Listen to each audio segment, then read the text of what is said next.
IPsec मार्ज़ वजूद में क्यों आया, कौन सी चीज़ थी जिसकी वजह से IPsec को हम लेके आए।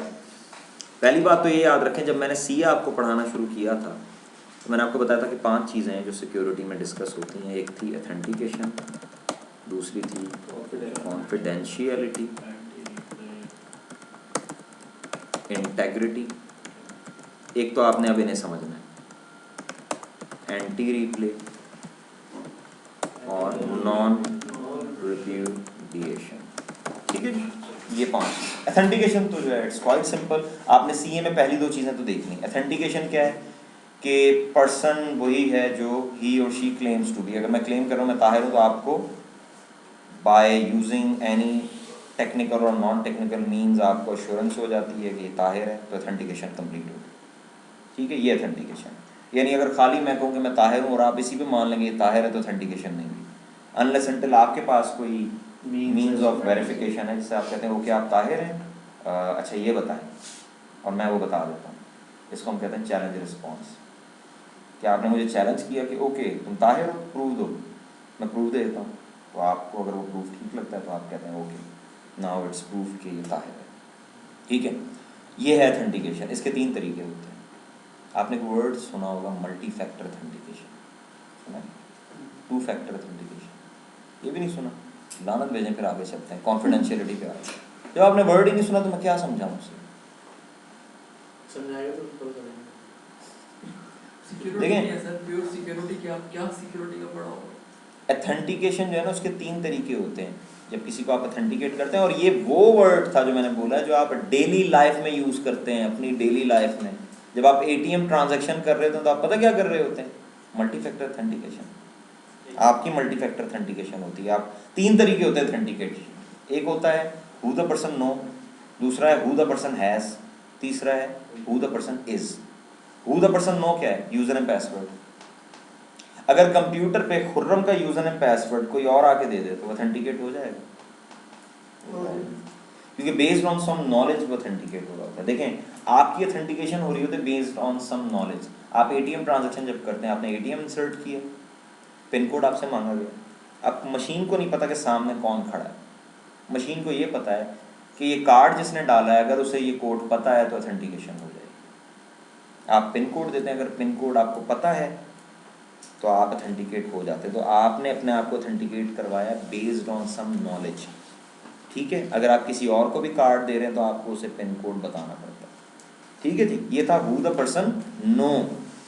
हु द पर्सन हैज़ क्या है? कोई चीज़ हो आपके पास, ATM कार्ड। एक बंदे के पास ATM कार्ड नहीं है, उस कार्ड का पिन कोड उसे पता है, बात बनेगी? बात नहीं बनेगी ना। यानी आपके पास कोई फिजिकल चीज़, टेंजिबल चीज़ है, that could be ATM card in case of financial transaction. Computer पे जब आप लॉग ऑन होते हैं तो आपको स्मार्ट कार्ड से भी लॉग ऑन होते हैं ना, RFIDs होती हैं, स्वाइप किया और डोर ओपन हो गया। ठीक है, तो ये है who the person has. Who the person is क्या है? सोचें, हु द पर्सन इज क्या ये वही है? Biometric account, biometrics, I scan, retina scan, iris scan, thumb impressions, ठीक है, फेशियल स्टाइल, बहुत सारे टेक्निक्स हैं बायोमेट्रिक, ये आती हैं हु द पर्सन इज में। इन 3 में से 2 का कॉम्बिनेशन मल्टी फैक्टर ऑथेंटिकेशन कहलाता है। जब आप ATM ट्रांजैक्शन कर रहे होते हैं तो आप 2 चीज़ें, who the person has, who the person know. ठीक है, तो इन 3 में से 2 किसी भी 2 को कंबाइन कर लें तो that would be multi factor authentication. Authentication मेरे ख्याल है आपको समझ में आ गई। कॉन्फिडेंशियलिटी क्या है? कॉन्फिडेंशियलिटी ये है कि जो चीज़ मैं बोल रहा हूँ वो किसी और को ना पता लगे। मैंने अली को कोई इन्फॉर्मेशन भेजी, अवैस ने हैक कर ली लेकिन अवैस नहीं पढ़ सके, तो कॉन्फिडेंशियलिटी पे कंप्रोमाइज़ नहीं है। ठीक है, क्लियर है ये बात? कॉन्फिडेंशियलिटी पे कंप्रोमाइज़ उस वक्त होगा जब वो मैसेज लीक आउट हो जाए। ठीक है, बात समझ में आती है? इंटेग्रिटी, अगर मैंने कोई मैसेज भेजा है और वो रास्ते में मॉडिफाई हो गया तो इंटेग्रिटी पे कंप्रोमाइज़ हो। इंटेग्रिटी, हाँ, इंटेग्रिटी इस चीज़ को मेक श्योर करता है कि जो चीज़ सेंडर ने सेंड की है वो अपनी असल हालत में रिसीवर तक पहुँची। मैंने कोई चीज़ खुर्रम को भेजी, अवैस ने उसे हैक कर लिया और पढ़ लिया कि उसमें क्या लिखा है और as it is pass on कर दिया और इन तक पहुँच गई, तो इंटेग्रिटी पे कंप्रोमाइज़ नहीं हुआ, कॉन्फिडेंशियलिटी पे। अगर उसमें ठीक, चेंजेस, अगर वो चेंजेस कर देते सम टाइम इंटेग्रिटी रिक्वायर होती है। आपके जहन में कोई इसकी एग्जांपल आती है? सम टाइम इंटेग्रिटी रिक्वायर, आप प्लॉट परचेज करते हैं, उसकी जो सेल डील बनती है उसमें जनाब एक प्लॉट आपने खरीदा 50 लाख, तो उसमें लिखा जाता है जी ये प्लॉट खरीदा गया मुसम्मी फलाना फलाना ने मुसम्मी फलाने फलाने से खरीदा, और इन मुसम्मियों ने उसकी कीमत जो थी वो 50 लाख जो है वो तय हुई है, जिसका आधा 25 लाख, जिसका दुगना 1 लाख। ये क्या है?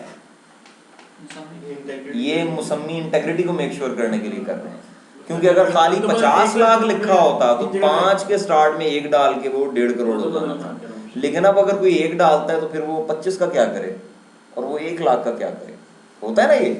तो क्योंकि उस पर कॉन्फिडेंशियलिटी इशू नहीं है, आप कहते हैं सारी दुनिया को बता दो कि मैंने 50 लाख का प्लॉट खरीदा है, लेकिन मैंने 50 का ही खरीदा है, मैंने 60 का या 70 का नहीं खरीदा। तो some time integrity, specially banking में इंटेग्रिटी जो है इट मैटर्स, इंटेग्रिटी पे कंप्रोमाइज ना हो, मैसेज एज इट इज है, ठीक है, क्लियर है जी। इंटेग्रिटी। एंटी रिप्ले, एक मैसेज मैंने भेजा है, अब ऐसने हैक कर लिया, ठीक है, आज के लेक्चर की हद तक अब ऐसी हैकर है ना, वैस ने उसे चेंज किया ना वैस ने उसे पढ़ा, लेकिन अवैस उसे नेक्स्ट टाइम रीयूज करने की कोशिश करता है, तो ये रीप्ले अटैक है। एक चेक है जो कैश हो चुका है, आपने वो चेक बैंक में से किसी तरह दोबारा हासिल कर लिया, अब आप उसे दोबारा कैश करवाने की कोशिश कर रहे हैं, तो ये क्या होगा? रीप्ले अटैक होगा। ना वो चेक फेक है, ना उसमें आपने कोई फिगर चेंज किया, जेन्युइन चेक है, लेकिन वो कैश हो चुका है, उस पर प्रोसेसिंग होगी, तो उसकी रीप्रोसेसिंग अगर कोई करता है तो पकड़ी जाए, ठीक है। तो ये ऐसी प्रोटेक्शन जब आप लगाएंगे किसी भी टेक्नोलॉजी में, जो इस चीज़ को मेक श्योर करेगा कि एक मैसेज जो कमिट हो चुका है वो अगर दोबारा सेंड किया जाए तो वो पकड़ा जाए, तो ये क्या होगा? एंटी रीप्ले, ठीक है। नॉन रिप्यूडिएशन, ये तो आप रोज़ नहीं तो करते ज़रूर हैं, लाइफ में एक दफ़ा सबने किया होगा। मुझे नहीं मिला मैसेज इस तरह एक मैसेज जो आपने नहीं भेजा, या एक मैसेज आपने भेजा और आपको डिनाई कर दिया, एक मैसेज आपने भेजा, क्रेडिट कार्ड ट्रांजैक्शन आपने की, आप कहते मैंने की, कोई ऐसी चीज़ होनी चाहिए ना जिससे ये हो जाए कि नहीं यार ये चीज़ अगर आ गई तो ये आपने ही की है, ठीक है।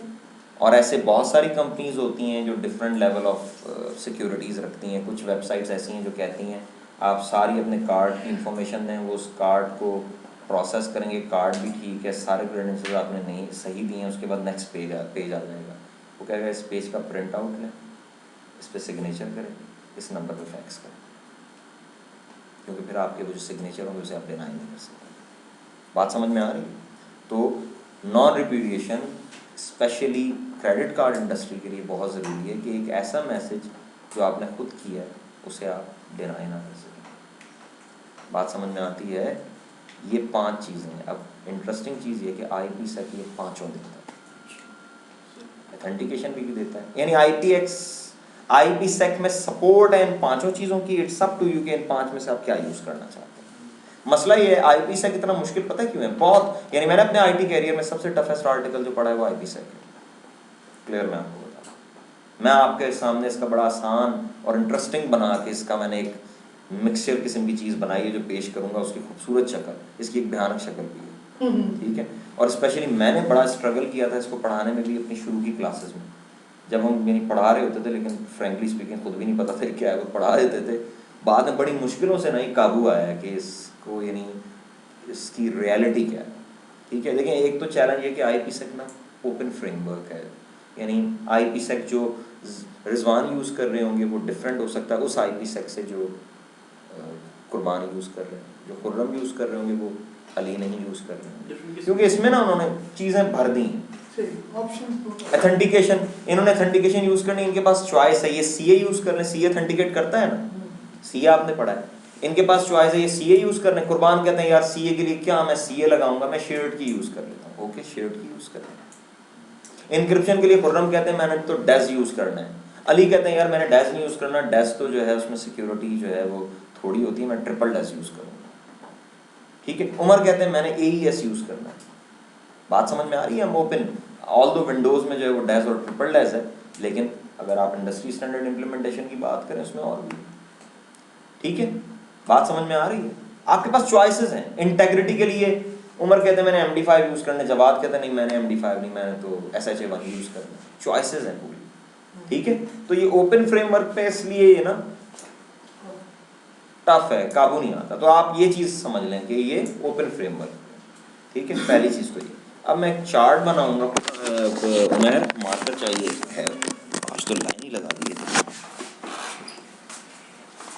देखें, सबसे पहले ये याद रखें कि IPSec जब आप यूज़ कर रहे होते हैं तो या तो आप यूज़ कर रहे होते हैं ESP या आप यूज़ कर रहे होते हैं AH।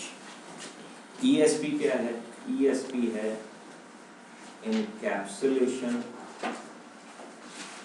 सिक्योरिटी। बिल्कुल सही। और तुमने पढ़ा ना कल? ये हो ही नहीं सकता है कि तुम्हें पता है। किसने बोला है? पेरोड किसने बोला? मैं तुमने ही कब पढ़ लिया? अच्छा CC में।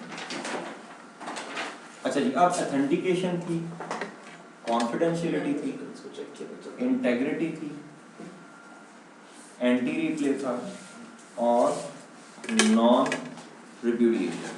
यही 5 चीजें थी ना? और यार ये 5 चीजें थी ना?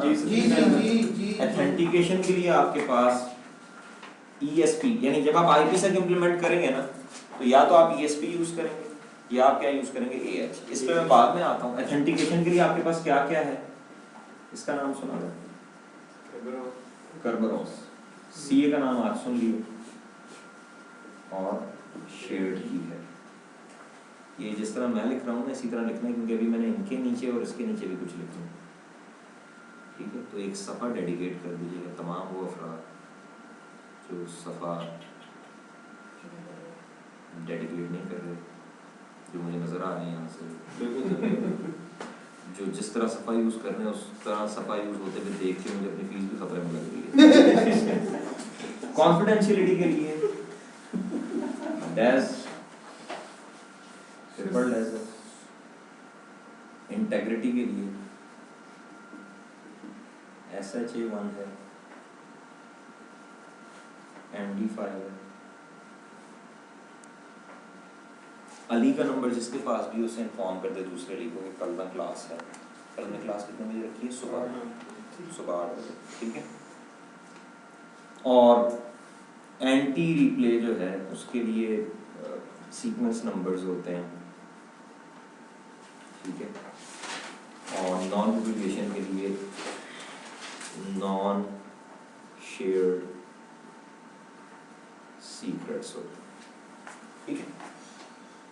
इतनी बात लिख लें फिर मैं इस पर आता हूँ। बड़ा ज़बरदस्त आर्टिकल है, यकीन करें IPSec आपको आ गया। कभी आप सिस्को में पढ़ेंगे ना, बिलीव मी, आपको सिस्को में तो जब वो डीबग आप चलाएंगे ना और नीचे से वो गार्बेज आएगा तो आपको समझ में आएगा सारा कि क्या क्या है, जो आपने ये समझा। और मैंने इनफैक्ट माइक्रोसॉफ्ट के लिए जो IPSec किया था वो सिर्फ इसलिए था ताकि मैं स्टूडेंट्स को पढ़ा सकूँ। लेकिन जब मैंने सिस्को में IPSec किया है तो उससे जो मुझे नॉलेज मिली उसने मेरा इस लेक्चर को पढ़ाना बहुत आसान कर दिया, जो उसमें मुझे नॉलेज मिली। सही एंटी रिप्ले की क्या लिखा आपने? Non shared secrets. Anti replay. अच्छा, एंटी सीक्वेंस नंबर्स आप लोग बेशक पूरा लिख लीजिएगा। सीक्वेंस नंबर होंगे ना, देखें 1 सीक्वेंस बिल्कुल सिंपल, देखें 1 2 3। अब वो एक मैसेज आता है रिसीवर के पास, वो कहता है ये तो इसने अभी मुझे 5 भेजा था, ये बीच में 4 कहाँ से आ गया, तो 6 आना चाहिए, वो डिस्कार्ड कर देगा उस पैकेट को। ये सिंपल वर्ड्स में मैंने आपको समझाया।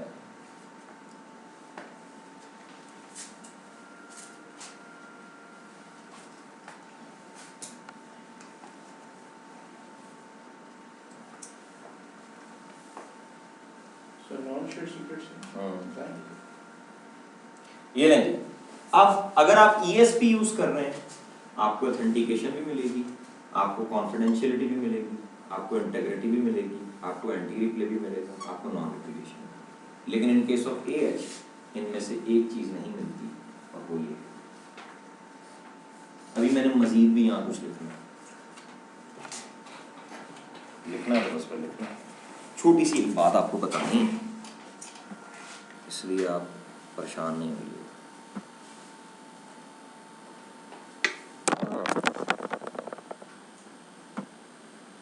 इस लेक्चर के लिए खाली वीडियो सफिशिएंट नहीं है, जो वाइट बोर्ड पे काम हो रहा है वो भी सफिशिएंट है। ये जुमला उन अफराद के लिए था जो खाली वीडियो लेते हैं, लेक्चर नहीं अटेंड करते।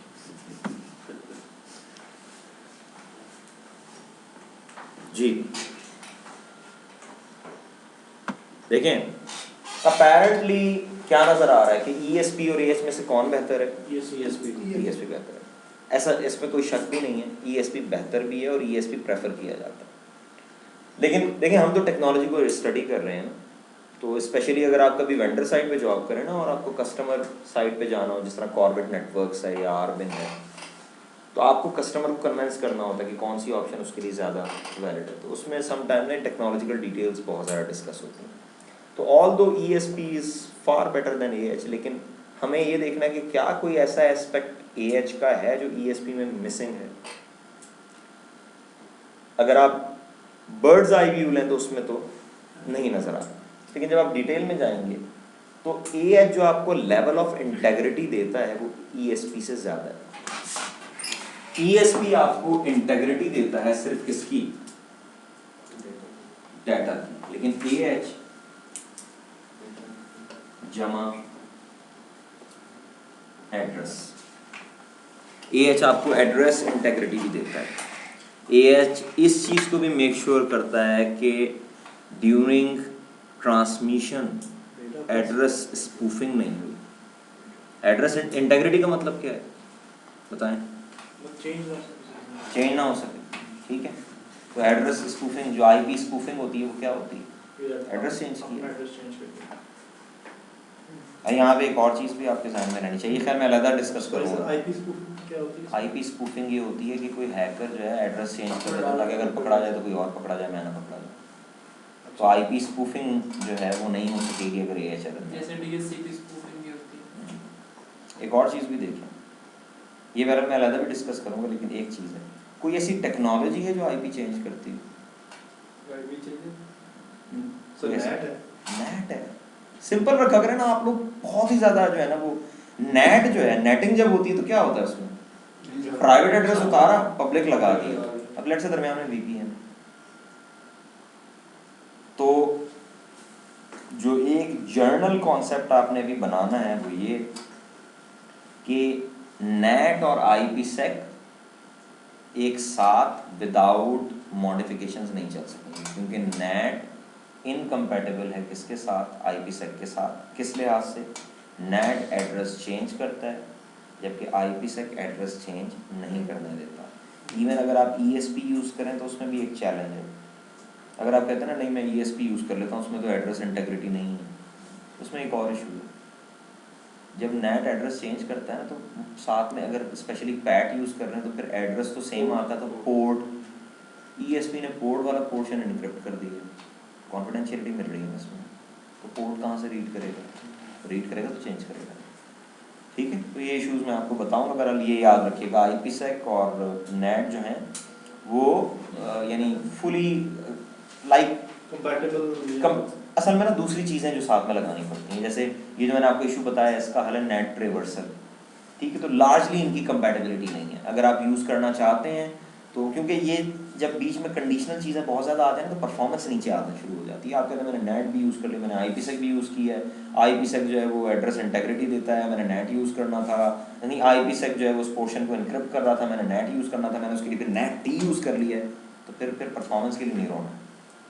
जब इतनी सारी चीज़ें बीच में आएंगी ना तो आपका जो डिले है वो लेटेंसी रेट हाई होगा।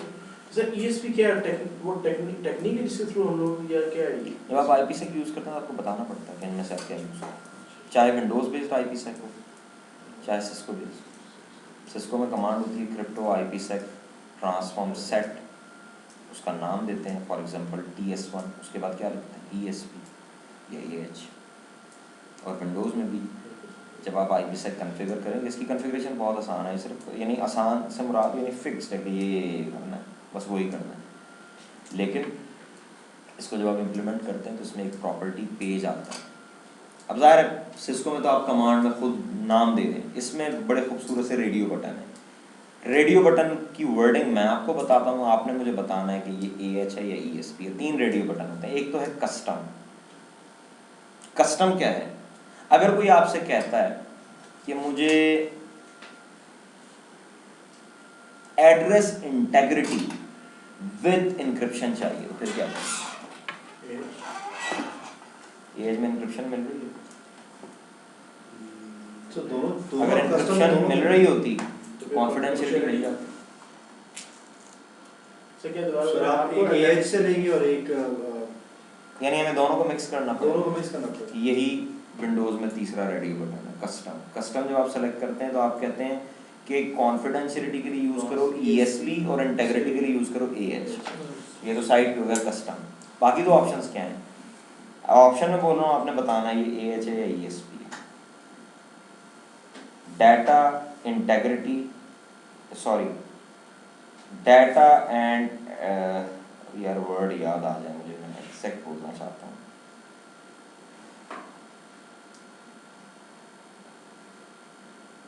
हाँ, data and address integrity without encryption, statement ही बता रही है। और जो दूसरी ऑप्शन होती है वो है डाटा इंटेग्रिटी विद इंक्रिप्शन, ये ESP। ठीक है, मैं बल्कि ये लैब तो मैंने आपको ये कल करवानी है, मैं आपको इसका प्रॉपर्टी पेज दिखा देता हूँ ताकि थोड़ा सा आपके जहन में फाका बन जाए। ठीक है, इसको आप पढ़ लीजिएगा। कल आप जैसे ही आएंगे ना, मैं सबसे पहले आपको IPsec की लैब करवाऊंगा और उसके बाद मैं आपको अगला आर्टिकल भी करवाऊंगा। आप सुबह सुबह फ्रेश होंगे, आपको पूरा दिन ही ख़राब कर देना है।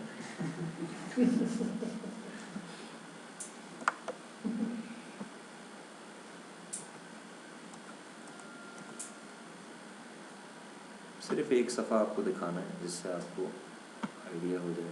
पढ़ें क्या लिखा है, ये लेंगे, ये तो अब ज़्यादा इंटेग्रिटी एंड इनक्रिप्शन, ये क्या होगा? ये हो गया ना ना, इंटेग्रिटी और इनक्रिप्शन का मतलब क्या हुआ? ESP। और इंटेग्रिटी ओनली का मतलब क्या हुआ?